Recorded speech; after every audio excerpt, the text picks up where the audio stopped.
এই টাইপটা ভীষণ ইম্পর্টেন্ট, ভীষণভাবে বারবার আমি বলি, এই টাইপটা অবশ্যই তোমাকে বুঝতে হবে। একজন দোকানদার তার পণ্যের উপর 40% ছাড় দিলেও 20% লাভ পায়, ডাইরেক্ট একটা ফর্মুলা চলে আসো, ফর্মুলা কি করে আসে এটা বলে দিয়েছি। ছাড় দিয়েও যদি লাভ পায়, ডাইরেক্ট তুমি সিপি মানে ক্রয় মূল্য আর চিন্তা মূল্য রেশিও অবশ্যই পেয়ে যাবে।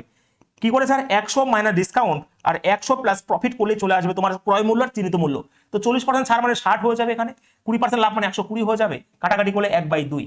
যদি এটা কি হয়, যদি এটা চিহ্নিত মূল্য, 2 এর ভ্যালু যদি 2400 হয়, 1 এর ভ্যালু কত হবে? 1200। 1 সেকেন্ড অঙ্ক হয়ে যাবে। এবার তোমরা আমাকে বলতে পারতে স্যার এই অঙ্কটা ভেঙে চলে দেখিয়ে দিন, যারা নতুন স্টুডেন্ট, তোমাকে মনে রাখতে হবে একটু অন্যদের থেকে একটু অন্যরকম ভাবে খেলাড়ি তৈরি হতে হবে, ভাবতে হবে একটু অন্যরকম ভাবে, ঠিক আছে? দেখো ছাড় দিয়েও 40% মানে কি ভালো করে বুঝবে, অঙ্কের মধ্যে কি আছে দেখো। 40% 2/5, তো ছাড় দেয় মার্ক প্রাইসের উপর, তো এটা হচ্ছে মার্ক প্রাইস। 2 টাকা ছাড় দিয়েছে, তাহলে বিক্রয় মূল্য কত ভাই? 3 টাকা। বাবা বাবা।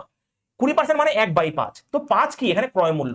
অঙ্কের মধ্যে যা আছে দেখে নেবো, এটা হচ্ছে 6। তো এই সেলিং প্রাইস তো সমান, তো এটা 2 দিয়ে গুণ করলে এটা 6 হয়ে যাবে, এটা 10 হয়ে যাবে। তো আমার মার্ক প্রাইস দেখো 10 হয়ে গেল, আর সিপি হয়ে গেল কত ভাই? 5। রেশিও হচ্ছে 2 আর 1, তো এটার ভ্যালু যদি 2400 দিয়ে দেয়, তাহলে এটার ভ্যালু কত হবে? 1 মানে 1200।